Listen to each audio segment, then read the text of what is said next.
अस्सलाम वालेकुम guys, welcome to pitch side episode 5। आज हम लोग बहुत मल्टीपल टॉपिक्स पे बात करेंगे। जिस तरह आप सबको पता है, कल इंग्लैंड और न्यूजीलैंड का सेकंड टेस्ट स्टार्ट होने वाला है। और इंडिया वर्सेस अफगानिस्तान का भी सेकंड वनडे है और first T20 between Australia and Bangladesh. मेरे साथ एज यूजुअल अमान ने ज्वाइन किया है कराची से। तो अमान, आप कैसे हैं? आपके क्या थॉट्स हैं इस अपकमिंग मैचेस पर? अल्लाह का शुक्र ठीक ठाक हूँ। बस मेरा भी यही ख्याल है, काफी मजा आएगा इनमें, काफी अच्छे मैचेस हमें देखने को मिलेंगे इन कमिंग डेज। तो चलो बात शुरू करते हैं हम। बिल्कुल। हम लोग स्टार्ट करते हैं इंग्लैंड और न्यूजीलैंड का जो टेस्ट है। ऑब्वियसली ये दी ओवल में खेला जाएगा। पहला मैच भी लंदन में हुआ, लॉर्ड्स में, जो केन विलियमसन का लास्ट मैच था। और आप सबको पता है कि उस मैच के बाद जो ऑफ द फील्ड एक्टिविटीज हुई है, दो ऑफ न्यूजीलैंड की तरफ से विलियमसन की रिटायरमेंट जिसने दुनिया को शॉक कर दिया, and on the other hand Ben Stokes का जो सीन हुआ ऑफ द फील्ड। तो ये दोनों चीज़ों ने बहुत बड़ा इम्पैक्ट डाला है दोनों टीम्स की प्लेइंग 11 पे। अगर हम इंग्लैंड से स्टार्ट करें, तो इंग्लैंड ने तो बहुत चेंजेस किए हैं अमान। अगर आप देखें तो इस तरफ सबसे बड़ा चेंज तो जो रूट का है कि जो रूट एज अ कैप्टन वापस आ गए 4 इयर्स के बाद। उसके अलावा दो नए डेब्यूटेंट्स हैं, James Drew and Jordan Cox. तो अमान, आपके क्या थॉट्स हैं इन यंग प्लेयर्स का? अगर आपने इनको क्या देखा है कहीं काउंटी क्रिकेट के अंदर या लीग क्रिकेट में, क्योंकि मैंने तो काफी फॉलो किया है, स्पेशली जॉर्डन कॉक्स को। हाँ, जॉर्डन कॉक्स का तो मुझे भी थोड़ा बहुत आइडिया है कि एक तो इन्होंने लीग क्रिकेट काफी ज्यादा खेली है, डिफरेंट कंडीशन का इनको एक्सपीरियंस मिल चुका है और काफी टैलेंटेड यंग प्लेयर लगते हैं। अलबत्ता जो ये दूसरे इनके डेब्यूटेंट है जेम्स रियो, इनका मुझे इतना आइडिया नहीं है कि इस तरीके के क्या कैसे प्लेयर है, इनको मैं इतना फॉलो नहीं किया हुआ। तो बट ये बात है। बिल्कुल। जी, जेम्स ड्रू बिल्कुल एक यंगस्टर है, 22 इयर्स के हैं वो, 22.5 इयर्स के हैं। और बड़े जबरदस्त प्लेयर। इनके आई थिंक भाई भी है, शायद मुझे उनका एग्जैक्ट नाम नहीं पता। उनके एक और भाई भी है, थॉमस ड्रू उनका नाम है, जो 18 इयर्स के हैं। और इस वक्त इंग्लैंड के लिए वो अंडर 19 वर्ल्ड कप में खेले थे। लेकिन ये जो बड़े भाई हैं जेम्स ड्रू, ये भी बड़े जबरदस्त प्लेयर है। समरसेट काउंटी क्रिकेट क्लब के लिए ये खेलते हैं। और इनकी बड़ी बात चलती है इंग्लैंड की लोकल मीडिया में कि ये बड़े टैलेंटेड यंगस्टर हैं। तो इंटरेस्टिंग होगा। जो जेमी स्मिथ जो है, जो इंग्लैंड के इस वक्त फर्स्ट चॉइस टेस्ट कीपर है, the reason why he is not playing this game is कि उनके जो सेकंड बच्चे की पैदाइश हुई है, जिसकी वजह से उनको मैटरनिटी लीव दी गई है ईसीबी के थ्रू। और वो इस वजह से अवेलेबल नहीं है। अच्छा अमान, मैं आपसे एक सवाल करना चाहूंगा। इंग्लैंड ने जॉनी बेयरस्टो जो थे, जो आप कह सकते हैं इंग्लैंड के एक बड़े जबरदस्त प्लेयर थे, विकेट कीपर, टेस्ट के अंदर भी तीनों फॉर्मेट में। तो उनको जिस तरह बाहर किया गया 2024 के अंदर टेस्ट क्रिकेट से भी, तो आपको क्या लगता है कि ये सही फैसला है? क्योंकि इस मौके पे जब इंग्लैंड टीम बिल्कुल डाउन है, बेन स्टोक्स बाहर हो गए, जो रूट को वापस लाना पड़ रहा है, एक बिल्कुल न्यू टीम है। अगर आप देखें ना, इसमें एंडरसन है ना ब्रॉड है, सारे क्रिस वोक भी चले गए। तो आपको लगता है कि जॉनी बेयरस्टो को वापस लाना बेहतर फैसला होता, better than going to some very young player like James Drew, जो बिल्कुल इनएक्सपीरियंस है? बिल्कुल सही कह रहे हैं आप। देखिए, जेम्स ड्यू जैसा कि आपने कहा कि 22 इयर्स का यंगस्टर है। अब ऑब्वियसली इतने इतने यंग प्लेयर को एकदम से आप इंटरनेशनल के ऊपर ले आए, वो भी against new side like New Zealand. अलबत्ता उसके पीछे अगर आप, क्योंकि आपकी टीम में हुआ ऑलरेडी काफी यंग प्लेयर्स है और एक्सपीरियंस की कमी है, so you need a batsman who can play with experience, who has got experience in playing. तो जॉनी बेयरस्टो मेरे ख्याल में उसके लिए एक परफेक्ट ऑप्शन था। और जो जॉनी बेयरस्टो के साथ आई गेस जॉस बटलर को भी ये लोग अगर चाहते तो ले आ सकते थे, लेकिन क्योंकि जॉस बटलर भी काफी टाइम से आई थिंक देखिए टेस्ट टीम जी, से काफी दूर है। देखिए, जॉस बटलर की जहाँ बात है ना, तो जॉस बटलर ने अपने आप को रेड बॉल क्रिकेट से बहुत दूर कर लिया है। वो ना वो काउंटी क्रिकेट खेलते हैं। लेकिन जॉनी बेयरस्टो जो है, जो लोग काउंटी क्रिकेट फॉलो करते हैं उनको पता है कि जॉनी बेयरस्टो यॉर्कशायर के कैप्टन है इस वक्त। और बड़ी जबरदस्त फॉर्म में, मतलब रेड हॉट फॉर्म में इस वक्त वो नजर आ रहे हैं। उन्होंने सेंचुरी भी की थी अभी कोई दो दो हफ्ते पहले 4 डे क्रिकेट के अंदर। फिर उन्होंने T20 के अंदर 80+ किया, 60+ किया। और अभी जो रिसेंट मैचेस हुए हैं, जो 4 डे का मैच हुआ है यॉर्कशायर का, उसमें उन्होंने पहली इनिंग में 60 किया, दूसरी में भी 60 किया। तो वो इस वक्त हॉट फॉर्म में है।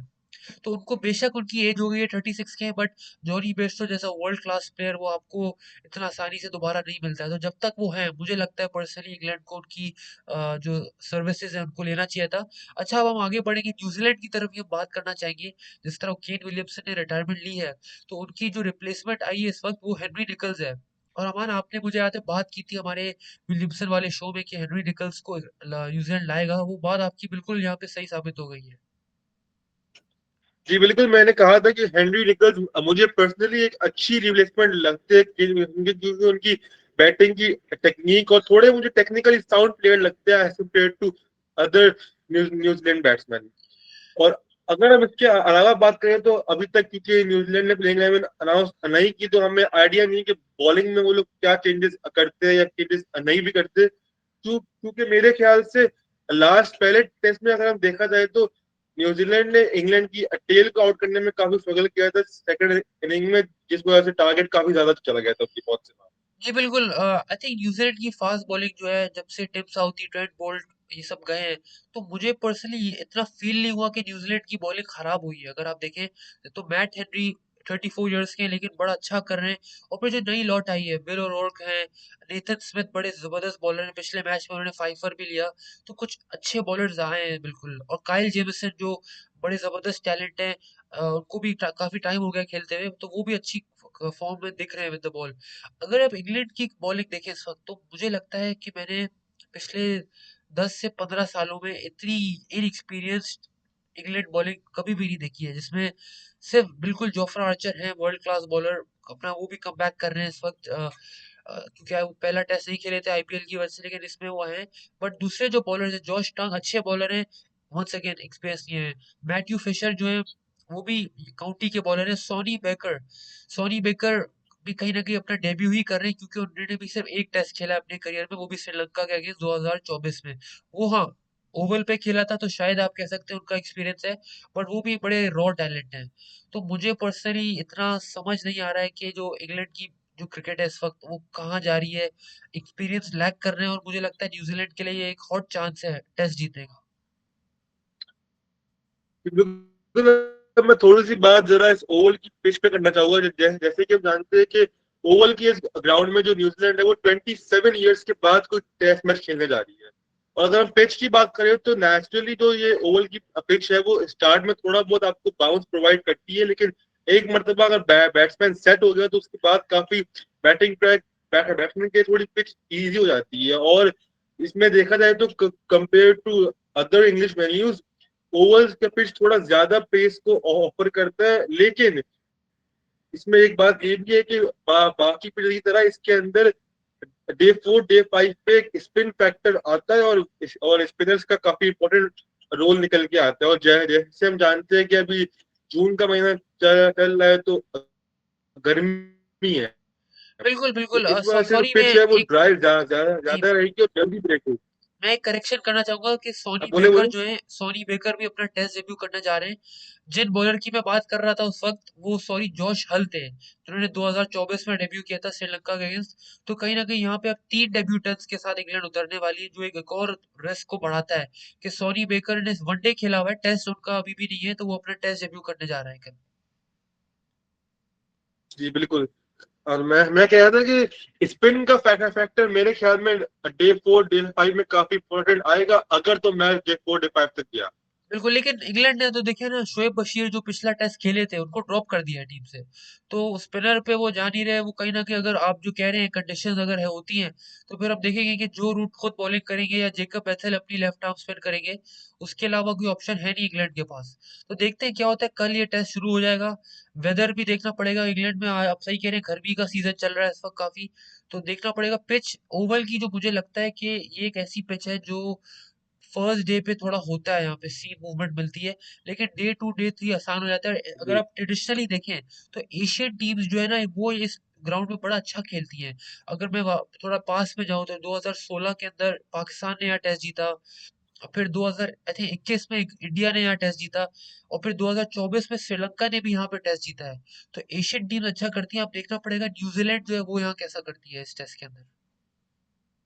जी सही है। चलिए बिल्कुल। अब मेरे ख्याल में अब आगे आगे बढ़ते हैं आगे नेक्स्ट टॉपिक। बढ़ते हैं, आगे इसी टॉपिक को ही हम थोड़ा एक्सटेंड करेंगे।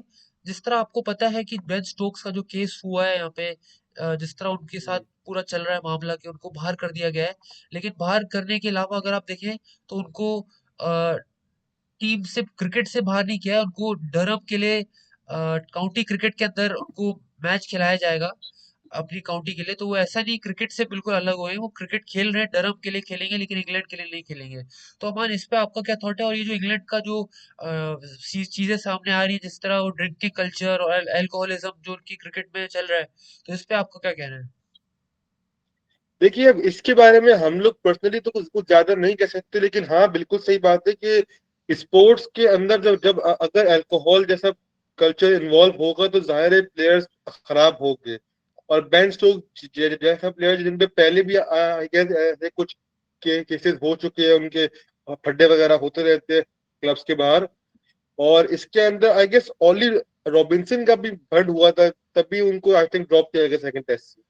नहीं, ओली रॉबिन्स का उसका कोई स्कैंडल वैंडल नहीं है, उनकी इंजरी है, नी नी का उनका कुछ चल रहा है मसला, तो उसके स्कैन और थोड़ा अच्छा। प्रिकॉशनरी की रीजन के लिए उनको इस टेस्ट से बाहर कर दिया गया है। लेकिन मैं वही कहना चाहूंगा, जिस तरह रॉब की जो है इंग्लैंड के जो चेयरमैन है, उनकी भी आप स्टेटमेंट अगर देखें, जिस तरह वो कह रहे हैं कि हार्ड टू डिफेंड एनीथिंग, इसका यही मतलब है कि जो मतलब क्रिकेट चला रहे हैं, वो खुद इस टीम को डिफेंड नहीं कर पा रहे हैं।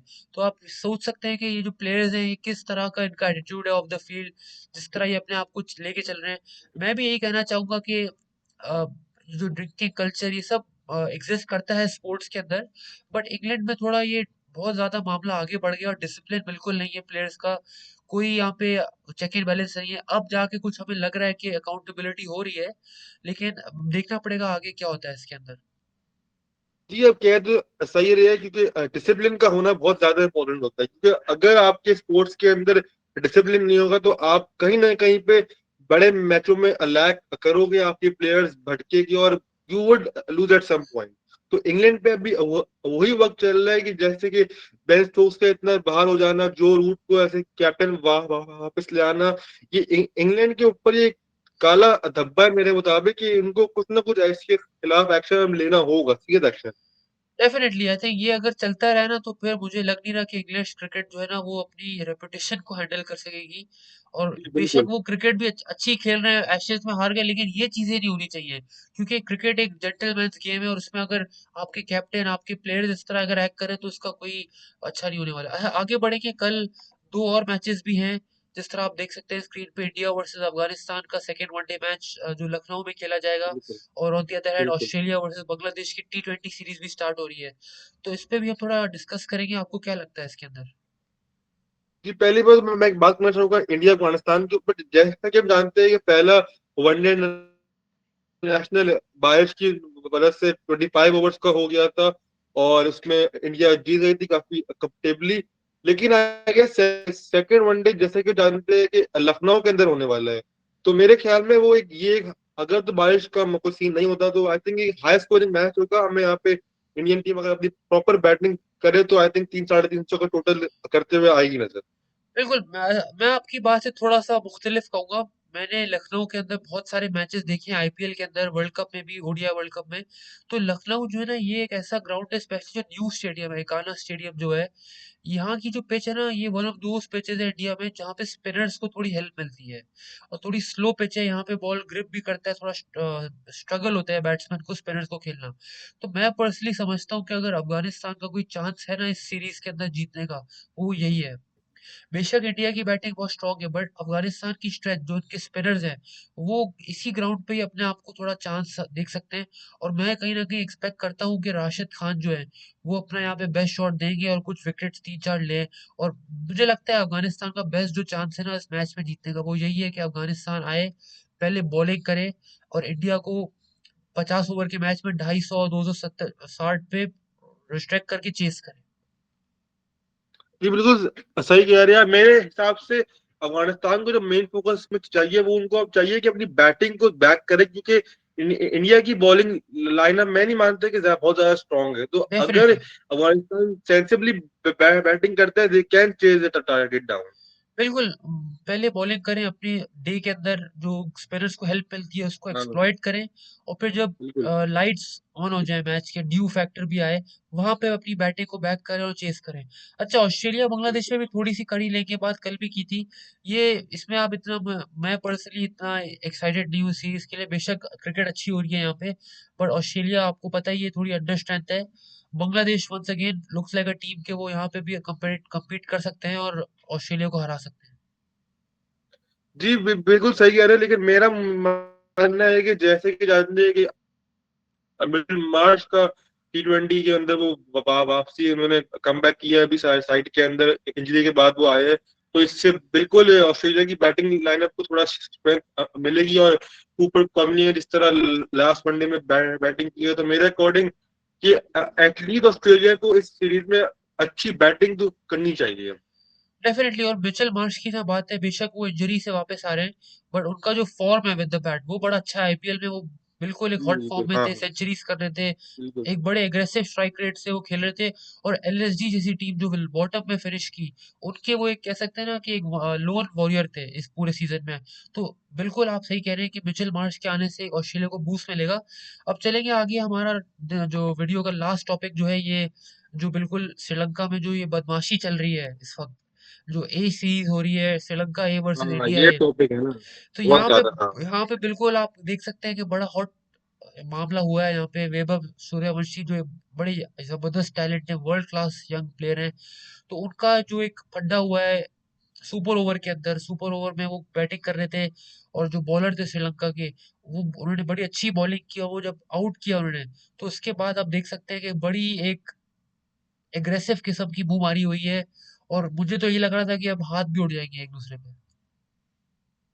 नहीं, हाथ तो उठ ही गए थे, सारा मसला तो ये हुआ हुआ ये कि जैसे ही उनको आउट किया गया, अब जाहिर है कोई बॉलर किसी बैट्समैन को आउट करेगा तो थोड़ा बहुत तो वर्ड्स एक्सचेंज होते हैं, बिल्कुल लेकिन उसमें आपका इतना एग्रेसिव रिएक्शन कि आप जाके उसको हाथ से बकायदा धक्का मारना, वो भी दिस यंग एज, मतलब कहने को ऑन पेपर ये अगर 15 साल के और इस एज में इतना ज्यादा इनका एग्रेसिव होना कि प्लेयर को लेकिन धक्का देना, तो मेरे ख्याल में ये सही नहीं है, क्योंकि पहले भी इनको मैंने देखा था एशिया कप अंडर 19 फाइनल में भी अली इन्होंने रजा के साथ। अली रजा बिल्कुल के बिल्कुल। इन्होंने काफी गंदे इशारे किए थे पाऊ वाऊ के कुछ ऐसा करके, तो इनमें बिल्कुल थोड़ा बहुत तो डिसिप्लिन का बिल्कुल इशू है। बहुत मैं समझता हूँ कि आउट ऑफ मतलब कॉन्टेक्स्ट, बिल्कुल ही एक बिलो द बेल्ट जिसे कहते हैं, इस टाइप की बिल्कुल उनकी हरकतें थी एशिया कप में भी और यहाँ पे भी। तो ये इनको देखना चाहिए, उनको समझना चाहिए कि वो एक एक्सट्रीमली गॉड गिफ्टेड प्लेयर है, और इस चीज को लेके हम्बल रहना चाहिए इंसान को, कि जब ऊपर वाले ने बिल्कुल आपको हाँ। इतनी ज्यादा कैपेबिलिटीज दी है यंग एज में, तो आप इस तरह आके बदतमीजी नहीं करें। बेशक जो भी हमने देखा है न्यूज में कि जो फाइन वगैरह है और जो डिसिप्लिनरी एक्शन है वो उस बॉलर के अगेंस्ट लिया गया है, जो बहुत हाँ अनएक्सपेक्टेड, जी, बड़ी अजीब सी बात है ये। तो ये शो एग्जैक्टली करता है मेरा भी कि ये मानना जी। है कि हाँ, यही कि मतलब अगर मैंने अगर आप ऐसे किसी ने वीडियो पूरी देखी हो मैच के टाइम पे, तो बकायदा पहले जो हाथ की मारा है वो सूर्यवंशी ने मारा, तो इसके अकॉर्डिंग अगर आप सिर्फ बॉलर के ऊपर फाइन करें, तो मेरे ख्याल में ये तो फिर क्या कहते हैं उसको, फेवरिज्म है। बिल्कुल ये ज्यादती होती है। आपको पता है जो बीसीसीआई है वो इन मामलों में इसी तरह ही ऑपरेट करता है कि वो अपने प्लेयर्स को कहीं ना कहीं प्रोटेक्ट कर लेते हैं और दूसरों को पिनलाइज कर लेते हैं। मैं ये भी कहूंगा कि श्रीलंका की तरफ से भी जो बॉलर है उसने सही नहीं किया। और मैंने ये भी पढ़ा है कि जो श्रीलंका के करंट प्लेयर्स हैं, टॉप प्लेयर्स जो हैं, जो उनके आई थिंक दसों शानका वगैरह, जो आईपीएल के अंदर राजस्थान में खेलते भी हैं वैभव सूर्यवंशी के साथ, तो कहीं ना कहीं उनकी भी कांटेक्ट हुआ है वैभव के साथ, जिसमें उन्होंने कहा है कि कोई बात नहीं, ये होता है क्रिकेट में। तो ये शो ये भी कर रहा है कि श्रीलंका की तरफ से भी उसको बात को थोड़ा डीएस्केलेट, ठंडा करने की कोशिश की गई है, बट फाइन सिर्फ श्रीलंका के प्लेयर्स को पड़ा है। तो ये मुझे लगता है थोड़ा एक ये बात तो बहुत काफी जी, बिल्कुल ये बायसनेस खराब है। बात है ये, जहाँ बिल्कुल तक ये डेफिनेटली हाँ बिल्कुल। डेफिनेटली होना नहीं चाहिए। आई थिंक क्रिकेट में फेयरनेस होनी चाहिए। और इस तरह की चीजें वो भी आप होता है ना कि ऐसा फंडा हो गया, वर्ल्ड कप फाइनल में फंडा हो गया, समझ आता है कि यार हाँ, मतलब बड़ा एक हॉट मैच था, टफ कंडीशंस थी, लेकिन एक ऐसी मैच के अंदर जिसको सही से ब्रॉडकास्ट भी नहीं किया जा रहा है, और आई थिंक कोई नॉर्मल फैंस उसको देख भी नहीं रहे, वहां पे ये सब होना तो बड़ा बिल्कुल अजीब लग रहा है ये। हाँ, हाँ, सही है यार बिल्कुल। बिल्कुल अब अपने शो को चलिए, अब अब मेरे थोड़ा ख्याल में आगे शो कोई को एंड की तरफ लाएंगे बिल्कुल। इंटरव्यू होते। हमारा शो आज इतना लंबा नहीं था, तो हमने हल्का सा कोशिश की थी। हाँ, अब कल जो टेस्ट मैच स्टार्ट हो रहा है, तो हम अपनी पूरी कोशिश करेंगे कि टेस्ट मैच के सारे दिन कवर करें और आपको एक एंड ऑफ डे एनालिसिस दें। और इस पे हम इसी तरह करते रहेंगे। इस चैनल को प्लीज सपोर्ट करते रहें, हमें अच्छा रिस्पॉन्स मिल रहा है, हम इसी तरह आपके लिए अच्छा कंटेंट लाते रहेंगे। Thank you for watching. Thank you so much.